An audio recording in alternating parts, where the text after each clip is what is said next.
Hopefully we're going to get through this. Together, something is going to happen here. And I'm still hoping for that.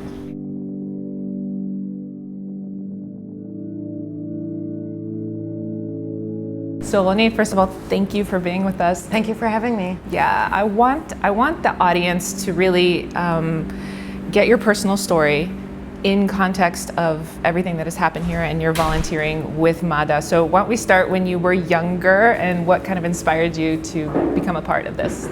So in Israel, there's a program, not a program, everyone has to volunteer, do some sort of volunteering in 10th grade. And I wanted to be in Magen David Adom. It was and still is like the prestige thing to do, to be able to volunteer. And my mother's a nurse. And I was looked for the way to help other people. So that was it for me. And I started volunteering the summer of, I did my volunteering course in the summer between 9th and 10th grade. I began 10th grade and I started volunteering. And I was hooked. You get to meet people in their best situation, in their worst situation, to hold their hand, to be there with them, to just be able to help people is something that has always given me this sort of fulfillment feeling. And I'm not going to tell you how many years after that, but many, many years after that, I'm still here, and still every single time I can help someone, I feel like I can, kind of gives me the right to live sort of thing. I love it. I absolutely love it. That's amazing. So at what point did you realize this was something you just wanted to do for the rest of your life? It's kind of weird to say, but during the second Intifada, I live in Jerusalem. So this is early 2000s. Early 2000s, exactly. We had a lot of serious calls to treat, and I kept on having the feeling that everyone asked me, why are you doing this to yourself? And I was like, because I can. And then all of a sudden I understood my ability to do something like this gives me the feeling that I have to do it. Not I have to do it in a bad way, but since I can, this is kind of my calling, I guess you would say, or something. I love helping people. And this is a way to do it that isn't going too far into or staying too far away, just being there for people when they need me the way that they need me, sort of thing. Right. That takes a lot of inner strength to be in a place where you're dealing constantly with struggling people who need to pull from your strength. So that's very admirable. Thank you. So tell me a little bit about October 7th, because I know that, first of all, you were personally involved during that time, and I know we're dealing with people from the outside that are saying it didn't happen or happened in some weird, screwy way. So why don't you start by just telling us your story of October 7th? Okay, so on October 7th, as I said, I live in Jerusalem, so it started pretty late in Jerusalem. Already at 6:45, I learned later that all of Magen David Adom was told to man every single ambulance because there were already many, many calls received of different things going on down south, of terrorists, of bombing, of missiles and everything like that. And a bit before 8 o'clock, I got a phone call from a friend saying, how are you sleeping? The country's on fire. And I was sure that he was, maybe I was still dreaming. Right. He said, be prepared, you'll be called in soon. And I thanked him, and I hung up thinking last time I was called in was in the beginning of 2000, during the second Intifada. Whatever, not really going to happen. I was really lucky that he called me, because a few minutes later there was a red alert siren in Jerusalem. Right. I woke up my two daughters, who were 9 and 12 years old back then, took them to our safe room, and as they're both there crying, trying to understand what's going on, I get a WhatsApp message from my boss saying, everyone come in now. I called her. I can't believe that she answered the phone, but I told her I'm coming with my girls. Is that okay? Because I wouldn't leave them home alone. And she said, yes, just come. So I put them in the car as fast as possible, and I live 10 minutes away from the station. In those 10 minutes, there are 3 red alert sirens on our way to the station. 3 times we stopped our car on the side of the road. My daughters lay face down on the road, me on top of them with my hands on their heads, and my 9-year-old saying, but Ima, who's going to cover your head? And all I could say to her was, as long as you're safe, I'm okay. And then we got to the station. Luckily, the dispatch center is in a bomb shelter, 3 floors underground. All the dispatch centers are now in bomb shelters because of the situation. I left the girls in the kitchen, which is also part of the bomb shelter. I'll be out soon, they know the drill. And then I went in and everyone said, be prepared, it's nothing you've ever dealt with before. And again, I thought to myself, I've dealt with everything. Whatever, okay. Little did I know Then I started answering the phone calls. The second phone call I received was, "Hi Ronit, it's Amit from Be'eri. What's up? When will you be here?" I had no clue what was going on. I asked her to tell me what's going on there while I read what it already says on the computer about what she already told us. She said, "I'm still in the dental clinic with gunshot victims. A couple are dead, others are in different severity. And when will you be here?" And still trying to grasp the whole situation, I asked her to look out the window to tell me what she sees. And she says, "I only see terrorists and a lot of shooting." And I asked her, "Do you see any civilians?" She said, "Yeah, but they're all lying dead." "So when will you be here?" And she was just all optimistic the whole time, and I had no idea what to answer her. I said, "Please hold," turned to my supervisor, asked her, "What's going on? I have a paramedic in Be'eri with gunshot victims. What do I tell her when we'll be there?" And you hear silence on the line for a second, and then I turn back to her and I say, "Amit, I'm really sorry. You're one of ours, so I can tell it to you as it is. I don't know. Be'eri is in the middle of a war zone. We're trying our hardest to reach you, but so far we haven't managed to. You continue doing what you're doing. You're doing a great job. We'll get there as soon as we can." And her voice completely changed, and she said, "I understand, thank you," and hung up the call. Turns out that she treated victims in the clinic for almost 8 hours until the men manning the clinic ran out of ammunition. The terrorists came in, they shot her first in the leg. She was found with a tourniquet tied to her leg to continue to be able to treat the patients. And then they shot her in the head. And she was found only 2 days later because the terrorists had booby-trapped the clinic. And when she was finally found, she was found still with the medical gloves on her hands, because that's the kind of person that she was. She was there for her patients 100%, not thinking about what could happen to her, only thinking about the good of her patients. And I actually had another call from her the same day, which pretty much went the same way. And even though this is, Amit especially, is to many people in Israel a very devastating story, to me she's an inspiration. For the caregiver, I hope I'll always be able to be someone who always puts her patients in front of her, who sees what she can do and keeps on staying optimistic and just thinking of how she can help. And that's, to me, what I hope I can be. I was there for 13 hours that day. Unfortunately or luckily, I only remember about 10 calls because my soul won't let my subconscious deal with it or whatever. But in those calls, I don't remember, every single person I spoke to, from what I know, died. No one survived that day. There was this man who actually, his sister-in-law called me. She was in Netanya with her sister, her pregnant sister, saying her husband is down south. He was at the music festival. We don't know what's going on with him, just calling to see that he's okay. And I call this man, and he sounds really faint on the line from the beginning. And he says, and I ask him, what does he see around him? Does he know anyone? He says, "I only see terrorists. I don't see anything else, and there's a lot of shooting." "Okay, are you injured? I can help you treat your injury in the meantime." And he says, "There's something in my legs, but I can't look down. I can't look down, I'm only looking straight forward." I say, "Okay, if you can't look down, continue looking straight forward. I want you to think of your wife, to think of your unborn child, how much you love them, how you'll do everything in your ability to stay strong for them." And the man started sobbing, and then he faded away. And I'm pretty sure that was the moment that he died. And seriously, that day, I keep on reminding myself that I did everything I could to help everyone.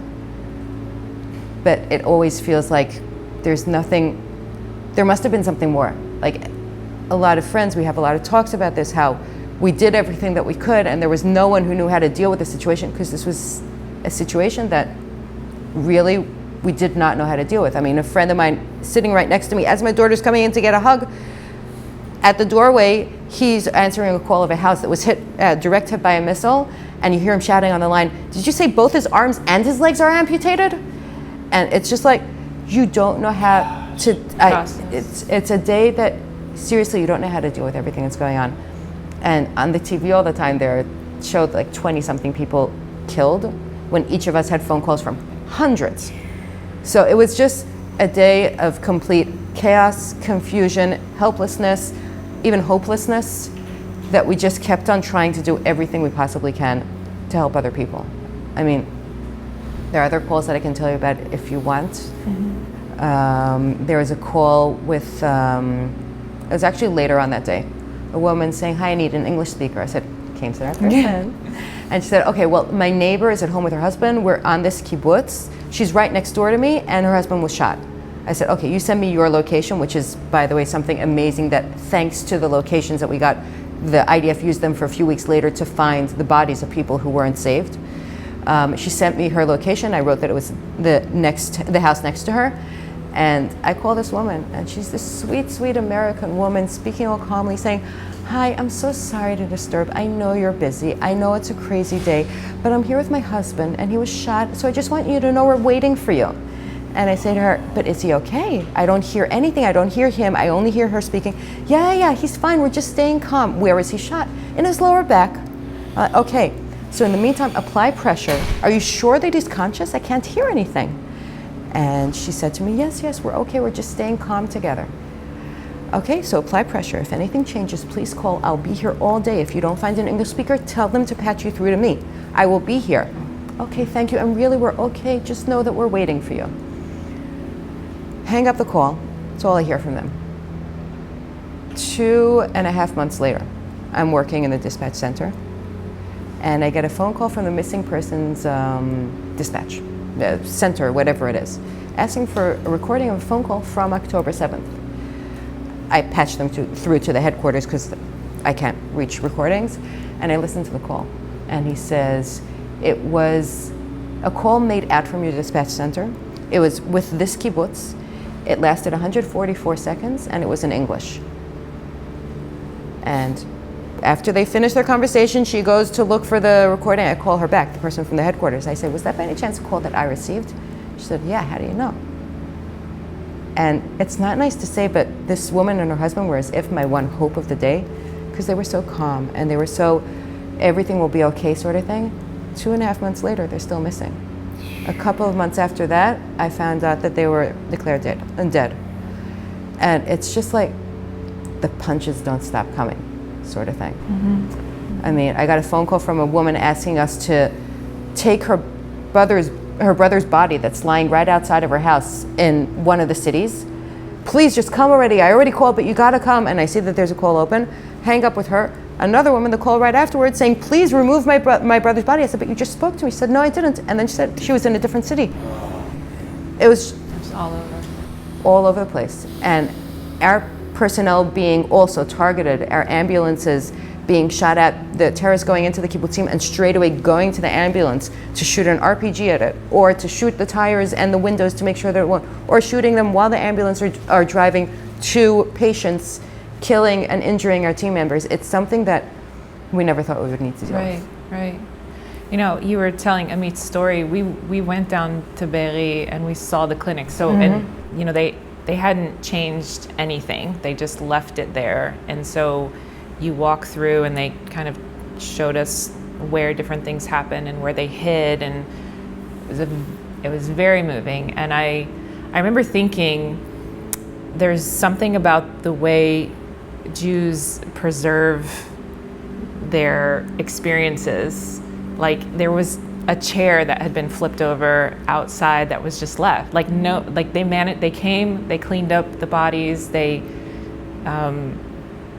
took out the people, but they left at its own memorial, and I remember thinking, people need to come see this while they can, because, you know, like you can go today to Auschwitz and all these different places and they're all cleaned up. Like they're like sterilized, but they're sterile. And we actually called the little documentary that we did, We Are Witnesses, because we said this is the time people need to come and see and experience and and I'm thinking of, you have this personal experience and then you hear on the news people saying, oh, it's been proven this didn't happen, and it's been proven that all these really weird conspiracy theories, like we did it to ourselves. And what goes through your mind when you hear people say this? Because I have, my own thoughts of like, you guys don't believe because you just can't believe that people would be like this, and so you're excusing this. But what goes through your mind when you hear that? I'm embarrassed to say, but the first thing that goes through my mind is complete anger. It's like, how on earth can you not believe? I mean, I was there. I didn't sleep or eat or anything for months afterwards because of what happened on that day, because of what I experienced, because of what my friends and my colleagues and my kids and everyone in the whole country. Sorry, I'm getting angry just saying it. I'm sorry. I'm really sorry. It infuriates me that how can you just take it off as all these weird conspiracy theories. Now I understand we're in an era of conspiracy theories and we need to be understanding and accepting of everyone and all that. And I definitely am. I mean, I work in an organization with anyone and everyone from every religion, sector, everything. Right. But when it comes to saying, nah, it didn't happen, who are you to say that? Sorry, it just gets me really angry.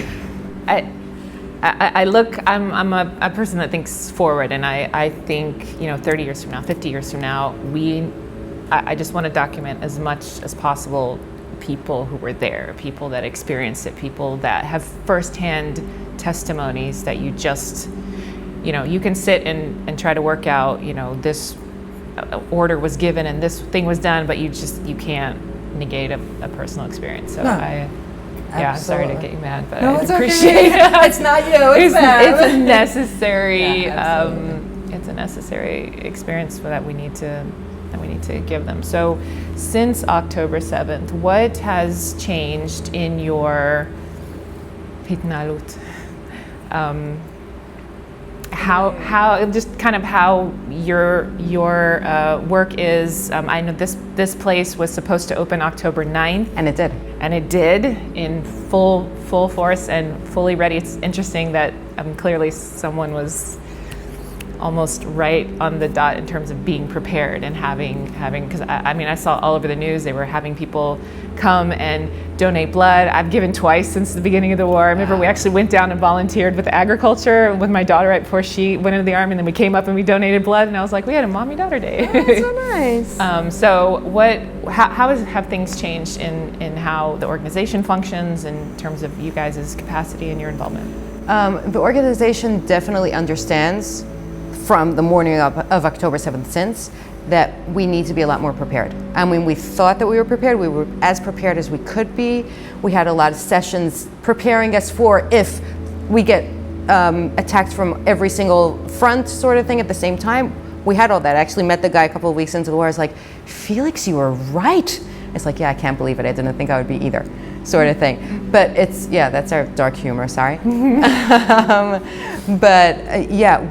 We understand we need to be more prepared. We understand we need to help also the communities be more prepared.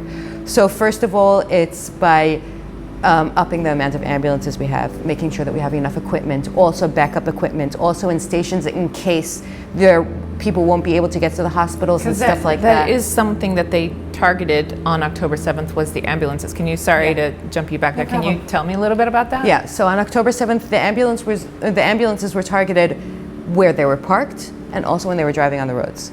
A lot of the terrorists knew exactly where the ambulances were on the kibbutzim because they had gone into the kibbutzim before as friends of the members of the kibbutz. So they knew exactly where the ambulance was, and we have videos of their GoPro cameras going on the kibbutz, walking straight to the ambulance and shooting at the ambulance and shooting an RPG on the ambulance.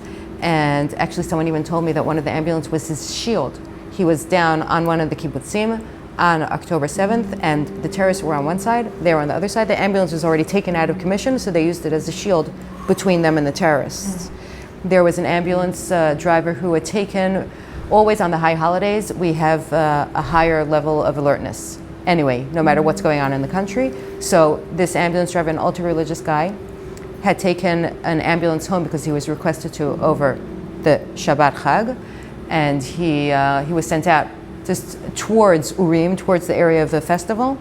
And on his way out, when he was still in Ofakim, he went by a back road because he thought maybe that way he would be safer.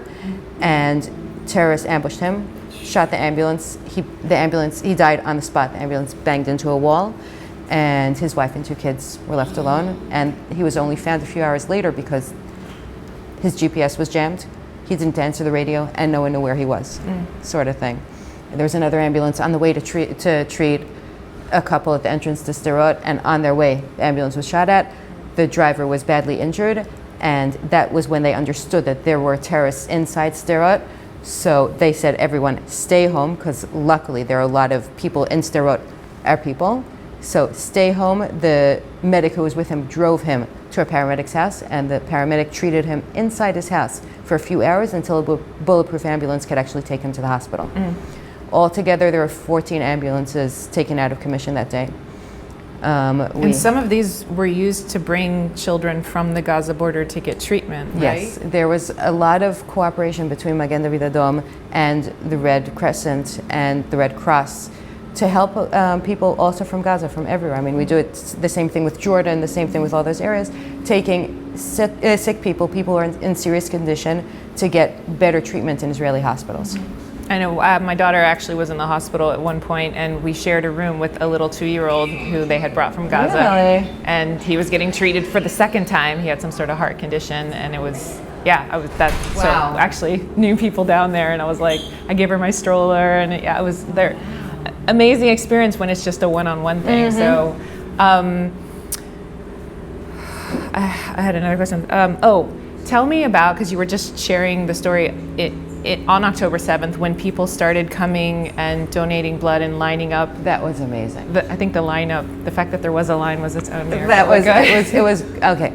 So they opened around noonish. They opened blood centers in 4 locations in the country. First of all, the amount of blood that Magen David Adom had then was very, very low because it was the end of the high holidays. And during the high holidays, everyone eats, sleeps, and eats some more, sort of thing. No one will actually, people are on vacation, they don't go to donate blood, whatever.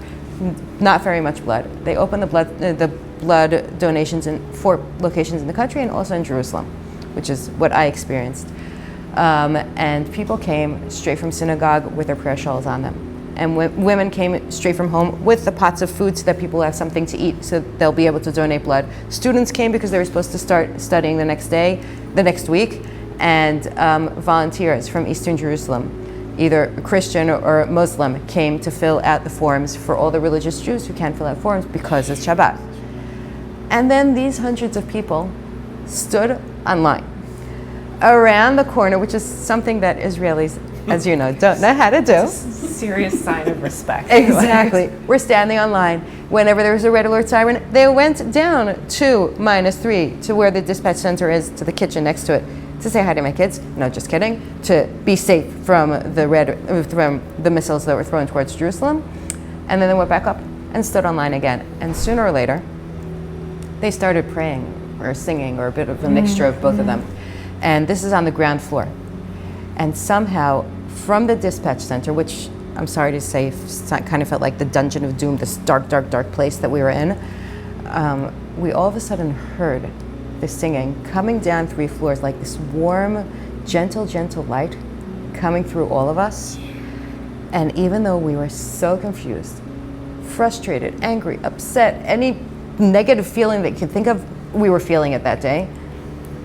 These people singing and seeing them in the camera there just gave us for a second a feeling that we can breathe, that everyone is doing anything that they can. We have no clue what's going on, but everyone's doing everything they can to help. And that was, to me, like the first sparkle of light that, okay, hopefully we're going to get through this. Together, something is going to happen here. And we're still hoping for that. Finally, there's a lot of people watching this who live in the West. They kind of feel a little bit like, well, what can I do to help? Tell us. I mean, I've seen with my own eyes now the ambulances with like the UK written on the side. This was provided by the UK. What are some very practical, logistical ways that people in the West can help? So first of all, of course, ambulances and equipment and everything like that, of course, can help. We're always working on getting more, making sure we'll be prepared for whatever arrives. But in addition, there's also a possibility for people from overseas to volunteer in Magen David Adom. Wow. There's a special overseas program for people aged 18 to 30. They can come here, they can do their training with us, and then go on the ambulance, be with Israeli teams, and go on the ambulance to treat patients in Israel. I mean, besides the fact that they're helping the patients, it's also quite an experience for the volunteers to meet Israel in a way that no one else can meet it. To get to go into houses of Muslim families, of ultra-religious Jews, and of everything in between. To see, I mean, it's quite the experience, and it also really, really helps Magen David Adom. I mean, we have a lot of volunteers, but any person who is in it with their heart, we're happy to have them with us. Our heart, your heart, together. Thank you for the tour. Thank you for your time. Thank you for not buckling under the pressure. Thank you for being the voice to people who really need their lives enriching, and they probably need therapy as well. Maybe you do, I don't know. Absolutely. Yeah, thank you so much.